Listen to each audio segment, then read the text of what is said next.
What if the key to being grumpy was to actually lean into it? Let's talk about it on this week's episode of Welcome to Grad School is Hard, but a Thrive PhD podcast. I'm Dr. Katie Peplin, and this is a show for everyone who's doing the hard work of being a human and a scholar. And in Season 3, I'm demystifying some of the most important, but often invisible parts of grad school that learning about might just make your life a little bit easier. And make sure you check out the link in the show notes for my Working More Intentionally toolkit, which is available for you totally for free. Now, let's get into it. Last night, as I was lying on the couch watching some show, it doesn't even really matter, and wondering if 3 cookies would fill the emotional need that 2 cookies had not, I said to my husband, "Everyone I know is hitting a wall right now, and I can't tell if that makes me feel better or worse."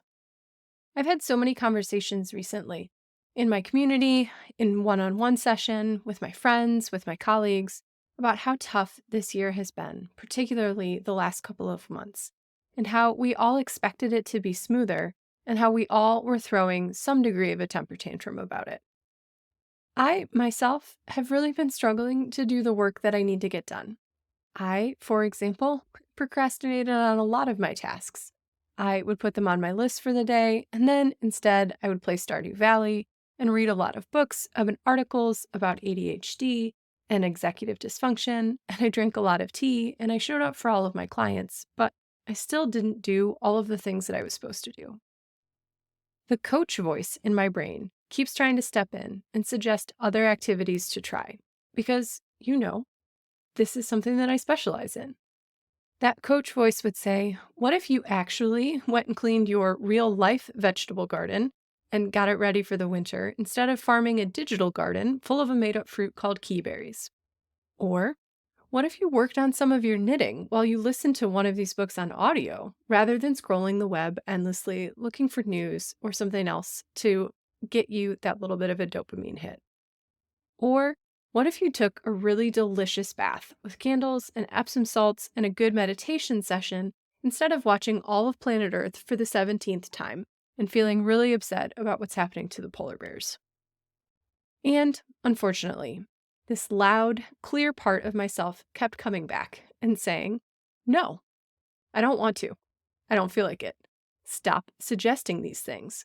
I am going to lean into playing more Stardew Valley just to spite you. So, I have been, as one of my favorite Instagram followers, Yumi Sakagawa, would put it, grumping it out.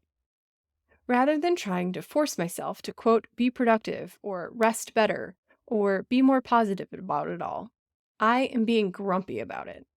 I'm eating cookies. I'm watching my favorite shows. I'm making dates with my friends to go walk in the woods so that we can be grumpy together. I'm going to bed early and I'm sleeping in. And I'm actually really leaning into some of the coziness that this season of fall, where I'm at anyway, brings with it. And while I wish I could say that this has been a really creative time and I am feeling so regenerative and that soon I'll be back with new courses and workbooks and new, important, useful things to say about the nature of rest as an academic, I just don't know that any of that is true. What I do know is that for everyone, me, you, everyone, we've all been going through a series of interlocking and concurrent traumas over the past couple of years and in some of the past months specifically. And there is a grief that's building up, and anger and frustration and sadness and fear and worry. Maybe all of those are building up for you too. Grumping it out won't make substantial change in climate policy, and it won't shift the conversation about international relationships, and it certainly isn't going to make the balance of power any more equitable in the US or any other country. It won't end war, and it won't fix the job market, and it won't undo the fact that there will always be an unequal distribution of pain, violence, and resources. But grumping it out is an acknowledgement that there is a limit to the amount of work that we can do, consoling and cajoling ourselves to keep going when things are hard. Grumping it out is a way to deal with the unfairness of it all, the pain of it all, the grief of it all, to feel it, give it some attention, and start to unpack it a little bit. So many of us have been shoving all of these things to the side to keep our focus on publications and work and family, and sometimes it's going to bubble up. There are definitely seasons where you have to shove it aside, when your funding is going to run out, or when that article is due, or when you need to keep teaching in order to get food on the table. But sometimes all of these things are going to bubble up, and there's not as much that you can do about it. I personally am feeling the grump starting to lift just a little bit. I only needed 3 pumpkin donut holes, which were stale, but oddly satisfying, to make it to my desk today. I can focus a little bit longer this week. I can wake up a little bit easier, and I'm finding maybe 2% more of a spark in it all. I'm not all the way back, but some of the way is so much better from where I was. And I have to say that it's grumping it out that got me there. I hope that this week you can find a little bit of solace and comfort if you are grumping it out and move into the next phase of whatever this season wants to bring us.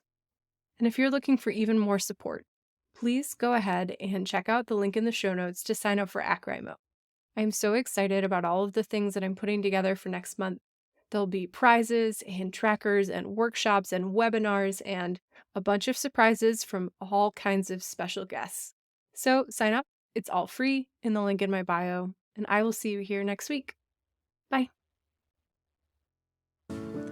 Thank you for listening to Grad School is Hard, but you can find more information and resources in the show notes and at thrive-phd.com. Every month, I'll select one reviewer for a free 45-minute session with me. So please subscribe, rate, and review to help spread the word about the show. Thanks so much, and I'll see you again soon.